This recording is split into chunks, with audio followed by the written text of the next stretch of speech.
नमस्कार श्रोते हो. दीपक रेगे कथाकथन चॅनलवर तुम्हा सगळ्यांचं मनापासून स्वागत. श्रोते हो, आजपासून तुम्ही ऐकणार आहात सौ रेखा खराबे यांची कादंबरी वादळ. श्रोते हो, आजपर्यंत रेखा खराबे यांच्या अनेक कथा आपण आपल्या दीपक रेगे कथाकथन चॅनलवरून ऐकल्यात. या सगळ्या कथांना तुम्ही भरभरून प्रतिसाद दिला होतात. त्याचप्रमाणे या कादंबरीलाही आपण भरभरून प्रतिसाद द्याल अशी मला खात्री वाटते. सौ रेखा खराबे म्हणतात, आयुष्यात येणाऱ्या वादळांचा धैर्यानं सामना करत मार्ग काढणाऱ्या माझ्या सख्यांना ही कादंबरी अर्पित. ऐकूया रेखा खराबे लिखित वादळ भाग पहिला. सूर्य पश्चिम क्षितिजाच्या दिशेनं कलला की त्या सरत्या संध्याकाळी आभाळभर तांबडा केशरी रंग उधळला जायचा. एरवी आग ओकणारा सूर्याचा गोळा मावळला की त्यातली प्रखरता कमी व्हायची. मग त्याच्याकडे डोळा भरून बघताना डोळे दिपत नसत. त्याच्यावर नजर स्थिरावणं सहज शक्य व्हायचं. सूर्याकडे बघताना डोळे दिपायचे नाहीत, उलट मावळत्या सूर्याचं ते दर्शन नजरेला सुखावून जायचं. तुरळक ढगांच्या आडून येणारे स्वर्णमय लांब सूर्यकिरण आणि ढगांच्या काडांचा तो चमकदार सोनेरी रंग आकाशात आगळ्यात सौंदर्याची उधळण करायचे. त्या विलोभनीय दृश्यावरून नजर ढळायचीच नाही. जसजशी संध्याकाळ गडद होत जायची तसा पाखरांचा कलरव वाढायचा. समोरच्या डेरेदार पिंपळावर असंख्य पक्ष्यांचा नुसता कल्लोळ चाललेला असायचा. कानांना सुखावणारा तो आवाज हवा हवासा वाटायचा. पिंपळाच्या जरा पुढे एक कडुलिंबाचं झाड छान उंच वाढलं होतं. त्याच्या पसरलेल्या दाट हिरव्या कंच मोठ्या मोठ्या फांद्या जणू पाखरांना कुशीत घेण्यासाठी कायमच सळसळत असायच्या. दोन्ही झाडांवर मिळून पाखरांची कितीतरी कुटुंब आश्रयाला होती. पहाटेच्या अंधारात तांबड फुटीच्या आधीपासून त्या पाखरांचा चिवचिवाट सुरू व्हायचा. उजाडल्यावर वडीलधारी पाखरं चारा शोधायला बाहेर पडली की दोन्ही झाडांवर मग कच्च्या बच्च्यांचं राज्य असायचं. अधनंमधनं येऊन मोठी पाखरं बाळांना भरवून पुन्हा भुरकन उडून जायचे. संध्याकाळ होताच मात्र एक एक पाखरू घरट्याकडे परतायचं. झाडावरचा कलकलाट आणखीन वाढायचा. कधी तर तो आवाज कर्कश वाटेल इतका वाढायचा. त्यांच्या त्या कलरवात दिवसभराच्या शेळोप्याच्या गप्पा, रागावणं, कोणाला समजावणं, काही प्रेमाच्या गोष्टी, काही रुसण्याच्या, काही तक्रारीच्या, काही नाराजीच्या, अशा सगळ्या माणसांसारख्या गोष्टी असाव्यात बहुतेक. चांगलं अंधारल्याशिवाय त्यांचा हा गलका काही थांबायचा नाही. नंतर मात्र सगळं शांत व्हायचं. शेवटी असायचा तो काळा गुडुप्पा अंधार आणि रातकिड्यांची किरकिर. रोजच्यासारखी सुभगाताईंनी आपली बैठक व्हरांड्यातल्या आराम खुर्चीत जमवली. रोजच दुपारचा चहा वगैरे झाल्यावर एखादं मासिक चाळत त्या व्हरांड्यातल्या आराम खुर्चीत विसावायच्या. एखाद वेळी हातात आवडतं पुस्तकही असायचं, पण त्यात त्यांचं फारसं लक्ष नसायचं. उगाच आपला वेळ जावा म्हणून हातात पुस्तक असायचं, पण 4 ओळी वाचून होतात न होतात ते सगळं लक्ष समोरच्या कडुलिंबाच्या आणि पिंपळाच्या झाडावर असायचं. क्षणाक्षणाला पालटत जाणारी आकाशातल्या ढगांची वेगवेगळी रूपं, बदलत जाणाऱ्या रंगछटा यावरच सुभगाताईंची नजर खेळलेली असायची. हा रोजचाच दिनक्रम असायचा. त्या दिवशीही पुस्तकात खुणेसाठी बोट घालून त्यांनी पुस्तक मिटून मांडीत ठेवलं होतं. आराम खुर्चीच्या पाठीवर रेलून मागे मान टाकून त्या जरा साईलावल्या होत्या. त्यांची नजर समोरच्या मोठ्या कडुलिंबाच्या झाडावर स्थिरावली होती. ओठावर तेच कायम खडीसाखरेत घोळलेलं मोहक स्मितहास्य आणि नजरेत भरलेलं कौतुक आणि कुतूहल. कितीतरी वेळ गेला. संध्याछायेची चाहूल लागली तरी पाखरांच्या क्रीडा बघताना आणि त्यांचा कलरव ऐकताना त्यांची तंद्री लागली की वेळेचं भानच त्यांना नसायचं. घरट्याकडे ओढीनं झेपावणारी ती पाखरं, त्यांच्या येवल्या येवल्या चोचीत घास भरवणं, अंजारणं, गोंजारणं, रोजचं दृश्य असायचं ते. पण सुभगाताई ते रोज नव्या नवलाईनं बघायच्या. नजरेत साठवून घ्यायच्या. त्या दृश्याशी त्या इतक्या एकरूप व्हायच्या की किती वेळ झाला याचंही भान त्यांना राहत नसे. त्या दिवशी पण पश्चिम क्षितिजावर मनसोक्त रंगांची उधळण करून मनमुक्त रंगपंचमी खेळून दमलेल्या भास्कराने डोंगराच्या कुशीत दडी मारली आणि सुभगाताई भानावर आल्या. काय ग बाई हा छानदिष्टपणा, असं स्वतःशी पुटपुटत त्यांनी क्षितिजावरच्या आपल्या नजरेला जरा जवळ खेचलं. ताई, देवाजवळ दिवा लावलाय, येतंय ना आता आत? अगं हो, आलेच हं, असं म्हणत त्या खुर्चीतून उठल्या. मागच्या अंगणातल्या वृंदावनातली तुळस बाईंनी लावलेल्या दिव्याच्या प्रकाशात उजळून निघालेली होती. चंदनाच्या अगरबत्तीचा मंद सुवास दरवळला होता.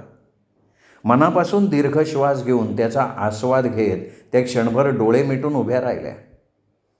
मगाशी पायात स्लीपर्स अडकवताना तोल जातोसं वाटलं.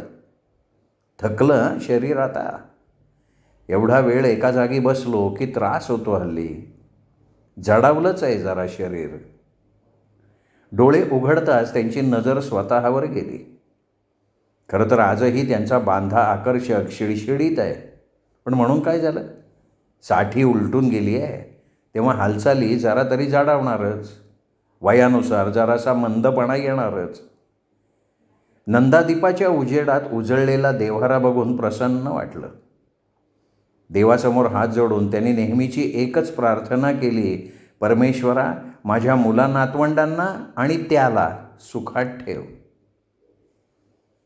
लगेच मनात आलं, कसा असेल बरं आता तो? त्यांनी ही वयाची 70 गाठलीच असेल. आता तोही थकलाच असणार. त्याचं आवडतं कामही कदाचित आता त्याच्याच्याने होत नसणार. त्यांनी लग्न केलं असेल का? आपल्या मुलाबाळात रमला असेल का तो? तसं नसेल झालं तर तो आता वेळ कसा घालवत असेल? कोण त्याची काळजी घेत असेल?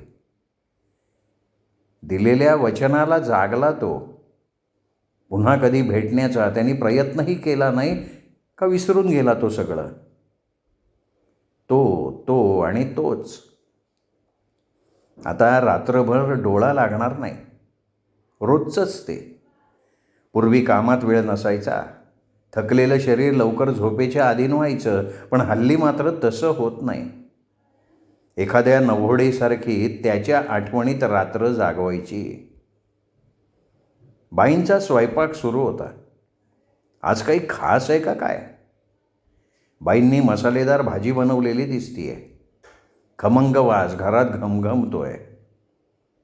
दिवाणखान्यातल्या सोफ्यावर रेलून सुभगाताईंनी TV ऑन केला. यावेळच्या बातम्या मात्र नित्यनेमानं आवर्जून बघतात त्या.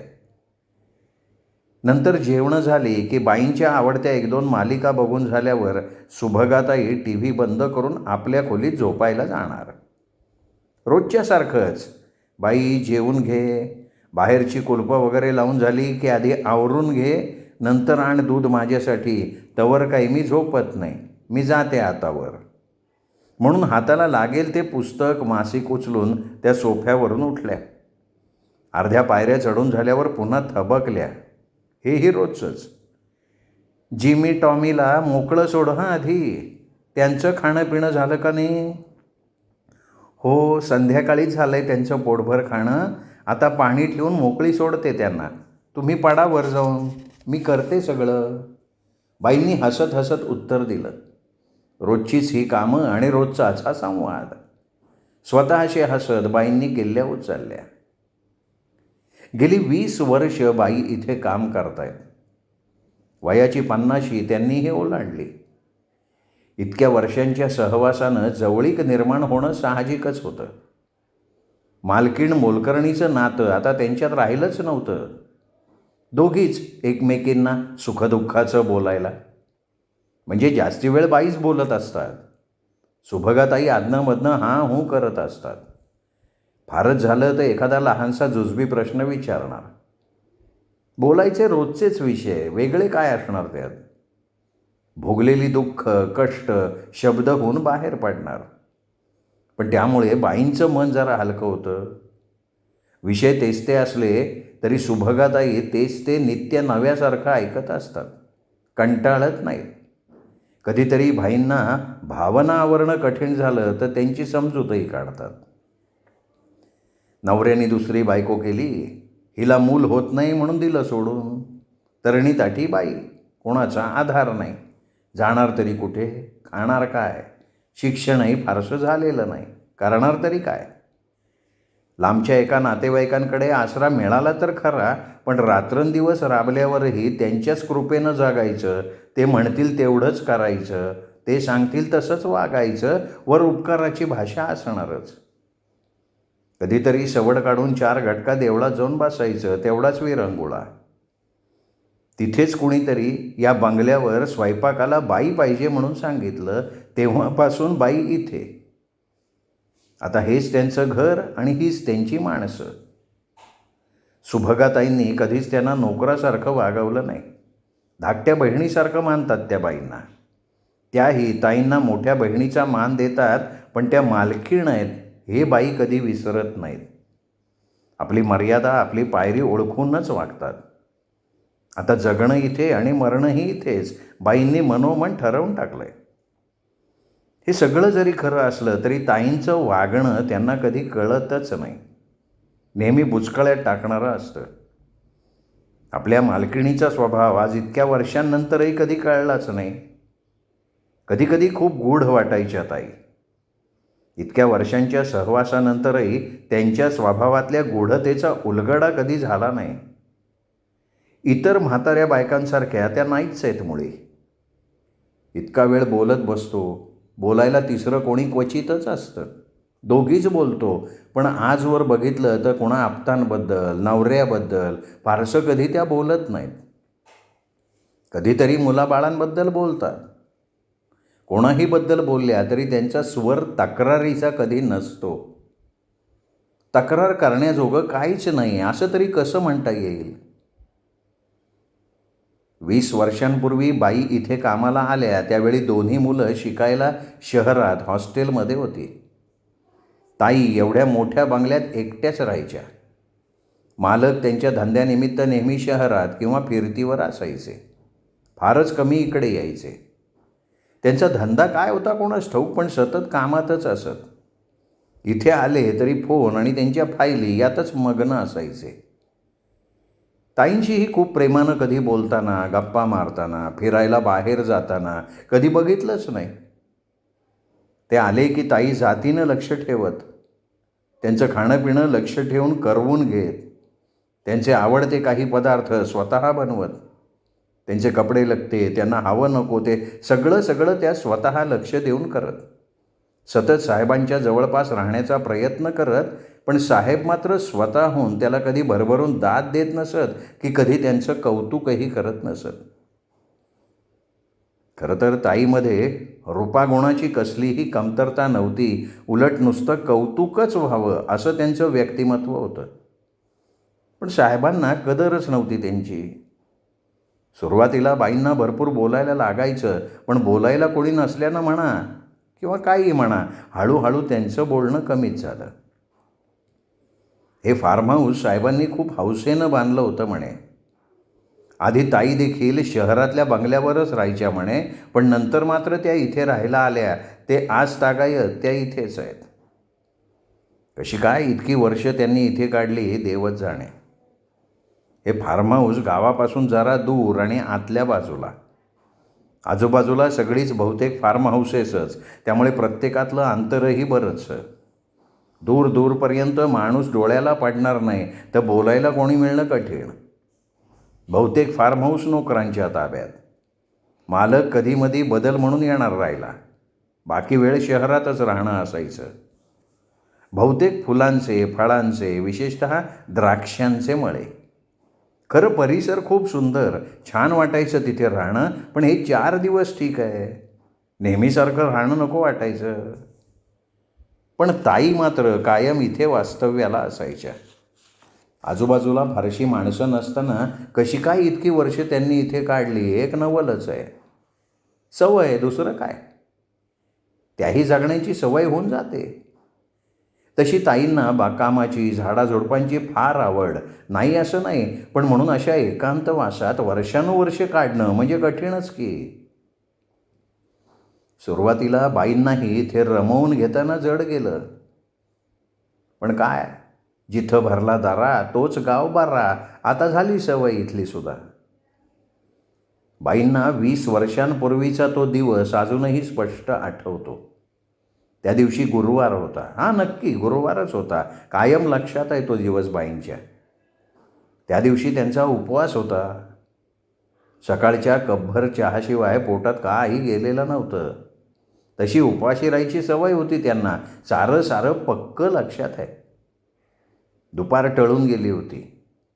एवढ्या मोठ्या बंगल्यात कसं शिरायचं? सरलाबाईंच्या काळजात धडधडत होतं. घशाला कोरड पडली होती. बंगल्यात शिरताना भीती, संकोच, उत्सुकता अशा संमिश्र भावनांनी त्यांच्या मनात सरमिसळ झाली होती. त्याचं प्रतिबिंब त्यांच्या चेहऱ्यावर उमटलं होतं. त्यांच्या हालचालीतूनही ते जाणवत होतं. बंगल्यासमोर मोठं कडुलिंबाचं झाड होतं. त्याच्या दाट फांद्या एकात एक गुरफटून त्याची एक छान दाट सावली त्याच्या तळाशी विसावली होती. मार्च महिना अर्धा होऊन गेला होता. उन्हं प्रखर व्हायला सुरुवात झाली होती. मोठ्या रस्त्यावर एसटीतून उतरून इथवर चालत आल्यानं बाईंना थकवा आला होता. उन्हामुळं घशाला कोरड पडली होती. लिंबाच्या दाट सावलीत जरा विसावल्यावर त्यांना खूप बरं वाटलं. पिशवी उघडून एक गुळाचा खाडा आणि 4 शेंगदाणे त्यांनी तोंडात टाकले. बाटलीतलं पाणी कोमट झालं होतं, तरी 4 घोट पोटात जाता जरा तरतरी आली. बाटलीचं झाकण बंद करता करताच त्यांनी भोवती नजर फिरवली. झाडाभोवती चांगला पार बांधून घेतला होता. येणारा प्रत्येकजण पारावर सावलीत बसून अर्धा शांत होणार. पलीकडे पिंपळही सळसळत होता. जणू फांद्या हलवून तोही स्वतःच्या सावलीत पारावर विसावण्याचं आमंत्रणच देत होता.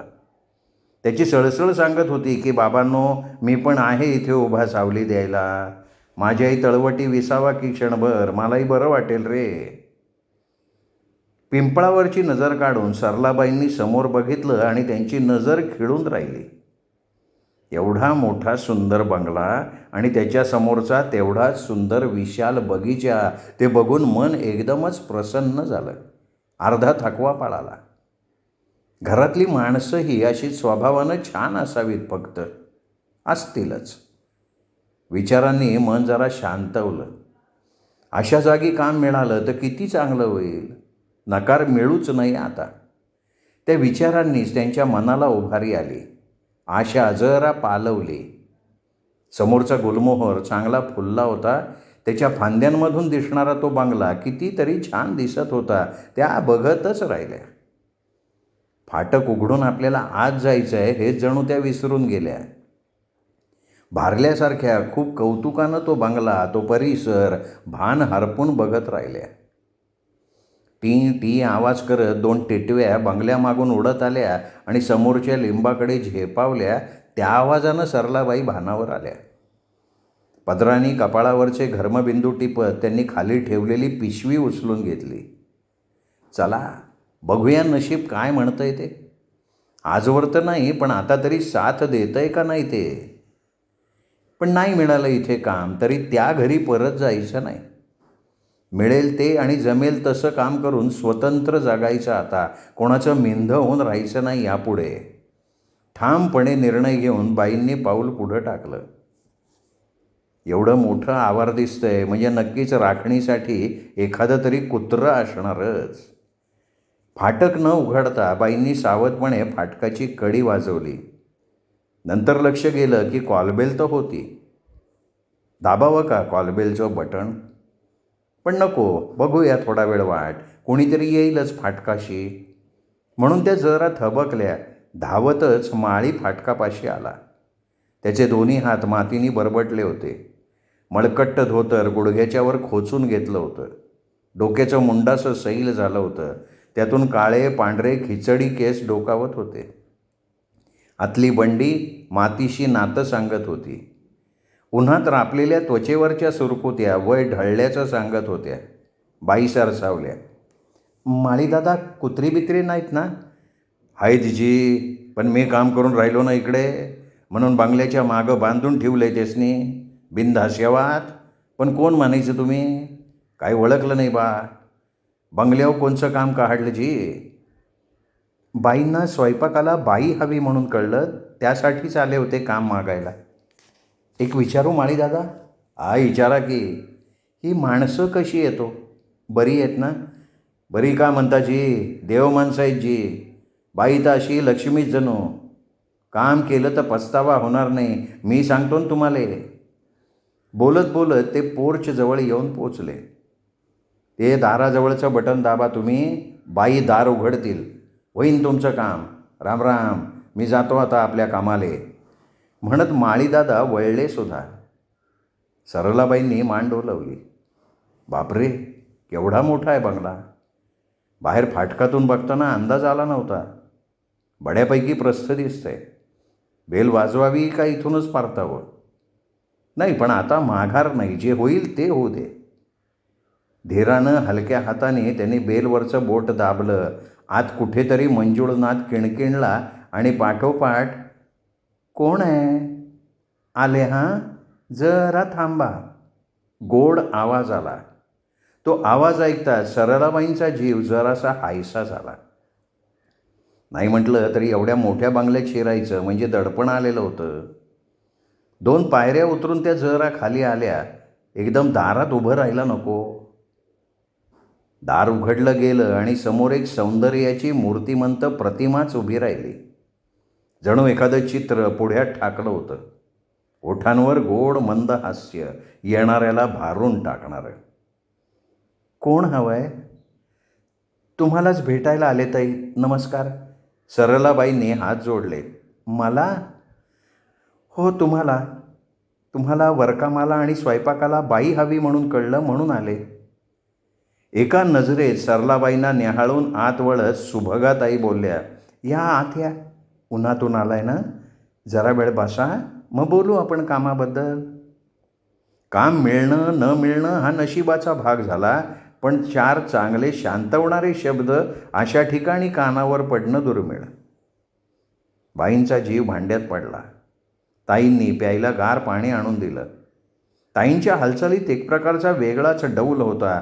वागण्या बोलण्यात घरंदाजपणा होता. बोलण्यात मार्दव होतं. हे बघा, स्वयंपाकालाच म्हणून नाही हं, कारण बहुतेक मी एकटीच असते इथे. स्वतःसाठी स्वयंपाक करायला वेळ तो किती लागणार? 4 माणसं आली की मग लागतं मदतीला कोणीतरी. पण खरं तर मला सोबतीला बोलायला कुणीतरी हवं होतं. 4 कामही होतील आणि सोबतही मिळेल, म्हणून बोलले होते मी कुणाजवळ तरी. क्षणाचाही विलंब न लावता अगदी अधीरतेनं सरलाबाई बोलल्या, मी करीन ना ताई तुम्हाला सोबत. तुमची 4 कामं, स्वयंपाक सारं करीन मी. तारीफ नाही सांगत स्वतःची, पण माझ्या हातचा स्वयंपाक आवडतो अहो सगळ्यांना. आणि मलासुद्धा आधाराची फार गरज आहे. मग बाईंनी थोडक्यात आपली रामकहाणी सांगितली. ताईंनाही त्यांच्या बोलण्यातला सच्चेपणा जाणवला आणि त्या दिवसापासून सरलाबाई घरच्याच झाल्या. पहिल्या दिवसापासून बाई मालकिणीच्या प्रेमात पडल्या होत्या. ताई देखण्यात होत्याच, पण त्यांचा स्वभाव, बोलणं सगळं खूप लाघवी होतं. तशा सुरुवातीला त्या खूप बोलक्या वाटल्या नव्हत्या. कदाचित एकटं राहून कमी बोलण्याची सवय झालेली असावी. एवढ्या मोठ्या बंगल्यात एकटं, तेही बाईनं राहणं तसं कठीणच काम होतं.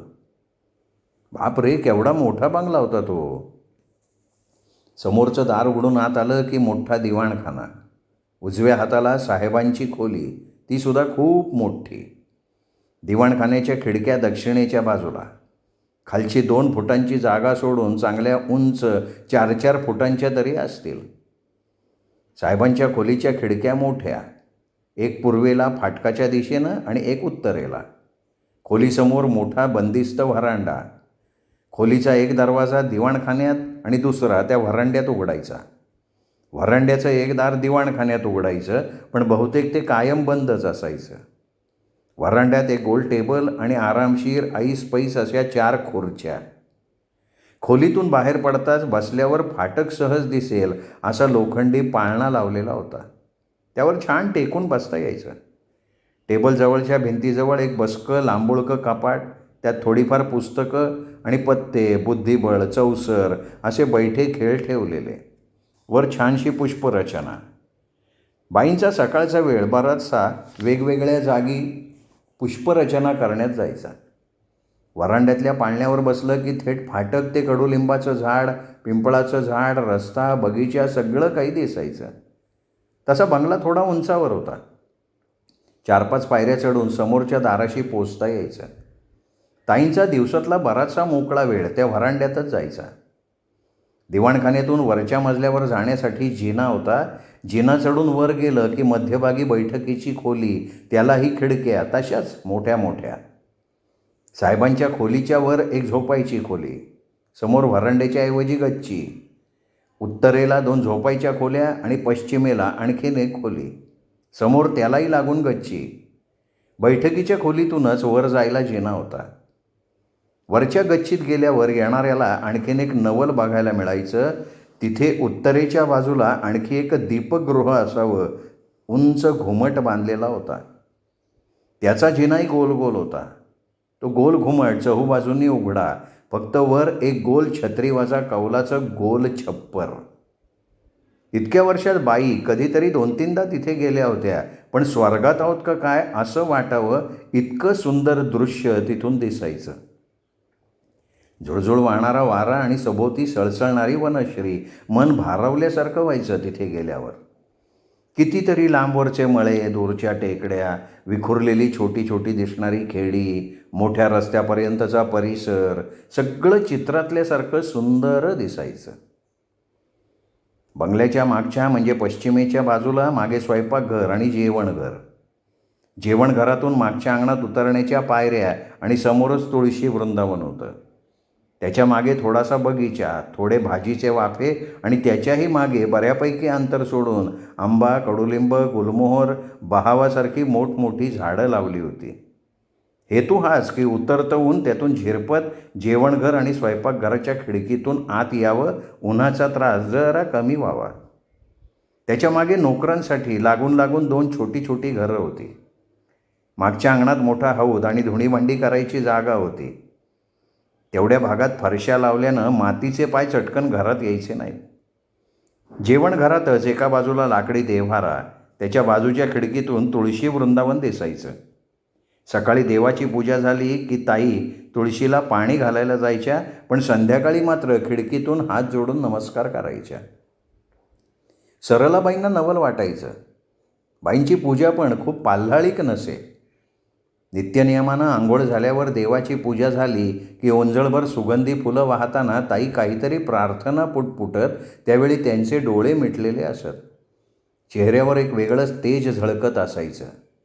खूप पोथ्या वगैरे वाचत बसणं त्यांना जमत नसे किंवा कदाचित त्यांना आवडतही नसेल. इतर 4 श्रीमंत स्त्रियांपेक्षा आपल्या ताई खूप वेगळ्या आहेत हे सुरुवातीलाच सरलाबाईंच्या लक्षात आलं होतं. कोणाशी तुसडेपणानं तोडून वागणं त्यांच्या स्वभावातच नव्हतं. त्यामुळे वर्षानुवर्ष काम करणारे गडी, माळी, घरातली कामं करणाऱ्या बायका, शेतातले मजूर इतक्या वर्षात अगदी घरच्यासारखे झालेले होते. प्रत्येकाला ठाऊक होतं की अर्ध्या रात्री जरी हाक मारली तरी मालकीणबाई मदतीला धावून येणार. कसलीही मदत लागली तरी त्या त्यांच्याकडे धाव घेणार. मालकांशी कोणाचा फारसा संबंध येत नसे कधी. दिवसभर मळ्यात काम झालं की सगळे मजूर घरी परतताना नेमानं आधी 10 मिनटं तरी बाईंशी बोलायला बंगल्यावर येत. त्यावेळी सुभगाताई बागेतच काहीतरी काम करत नाही तर चक्रा मारत असायच्या. त्यांच्याशी 4-2 संसाराच्या, शिळोप्याच्या, तब्येतीच्या, इकडच्या तिकडच्या गप्पा झाल्या की मगच सगळे घरची वाट धरणार. जणू काही तो एक नियमच झालेला होता. याला अपवाद असायचा तो फक्त साहेब आल्यावर. घरातलं काम करणारी सिंधू आणि माळी काका आपापली कामं आटोपून मागच्या घरात परतली की एवढ्या मोठ्या बंगल्यात ताई एकट्याच राहायच्या. साहेब आले की त्यांना सोबत असे. मुलं हॉस्टेलमधून सुट्टीत घरी आली की मगच त्या बंगल्यात चैतन्य असायचं. एरवी मोका आणि स्तब्ध असायचा तो बंगला आपल्या मालकिणीसारखा. सरलाबाई आल्यावर मात्र सुभगाताईंना सोबतीला एक माणूस मिळालं, नाहीतर त्यांना सोबत होती ती फक्त पुस्तकांची. त्यासाठी साहेबांनी दिवाणखान्याच्या एका भिंतीत मोठमोठी कपाटं करून घेतली होती. त्यात कितीतरी पुस्तकं होती. शिवाय आधनंमधनं टपालातही पुस्तकं, मासिकं यायची. ती पुस्तकं बघून सरलाबाईंची छाती दडपून जायची. एकदा घाबरत घाबरत त्यांनी सुभगाताईंना विचारलं होतं की ताई, ही सगळी पुस्तकं वाचून झाली तुमची? हो. का गं, खरं नाही वाटत का? पण झाली खरी. एक तर मुळात मला वाचनाची आवड, त्यात वेळ भरपूर. इथे आल्यापासून सपाटाच लावला बघ वाचनाचा. सरलाताईंना ताईंचा खूप अभिमान वाटला त्यावेळी. म्हणूनच कुठेही न जाता ताईंना कितीतरी गोष्टींची माहिती असते. ताईंच्या या एकांतवासाबद्दल मात्र त्यांना नेहमी कुतूहल वाटायचं. कधीतरी विचारावं ताईंना त्याबद्दल असं नेहमी वाटायचं, पण हिंमत होत नसे. तशा ताई आबोल घुम्या वगैरे नव्हत्या. कधीतरी गप्पांच्या ओघात आपल्या माहेरच्यांबद्दल, मुलांबद्दल, आज्जे सासूबाईंबद्दल बोलायच्या, पण ते तेवढंच. आणि बोलतानाही तोल सावरून त्या बोलायच्या. आता इथे राहून काम करून झाल्यावर अगदी अलीकडे त्यांनी विचारलं होतं, ताई, तुम्हाला एकटं राहायचा कंटाळा नाही येत का? येतो की गं, येतो. नाही कसं म्हणू? मलाही येतो कधीतरी कंटाळा, पण आता घेतली आहे सवय करून. आता अंगवळणी पडलं आहे सगळं. नशिबातच एकटेपण असेल तर त्याला कोण काय करणार, नाही का? चालायचं आहे, त्यात आनंद मानायचा. झालं. चल आता संध्याकाळसाठी भाजी काढू मागच्या अंगणातून. बोलता बोलता त्यांनी तो विषय तिथेच संपवला होता. त्यानंतर मात्र सरलाबाईंनी ताईंना कधीच काही विचारलं नाही. आता इतक्या वर्षांनंतर त्या तिथल्याच होऊन गेल्यात. कोणीच त्यांना नोकरासारखं वागवत नाही. सुभगाताई त्यांना धाकटी बहीण समजतात. त्या दिवशी बाईंना विचारलं की तुम्हाला कंटाळा येत नाही का एकटं राहायचा एवढ्या मोठ्या बंगल्यात? त्यांना तर सुभगाताईंनी काहीतरी उत्तर दिलं, पण त्यांचं मन मात्र हाच प्रश्न कितीतरी दिवस स्वतःला विचारत होता. त्यावेळी सुभगाताईंना आईबाबांची खूप आठवण आली. त्यांना नसेल का माझी आठवण येत? कशी नाही येणार त्यांना माझी आठवण?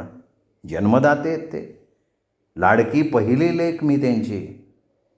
मागच्या वर्षी बाबांना पक्षाघाताचा झटका आला तेव्हापासून तर ते अंथरुणातच आहेत. आईलाच त्यांचं सगळं करायला लागतं. मग पत्र पाठवायला कुठला वेळ मिळणार त्यांना? त्यावेळी भेटायला गेलो तेव्हा 4 दिवस त्यांच्याजवळ राहायची खूप इच्छा होती, पण नेमके आनंद सोबत आलेले. त्यांना लगेच बिझनेस टूरवर परदेशी जायचं होतं. मग काय, नेहमीप्रमाणे त्यांच्याबरोबर परत यायला लागलं.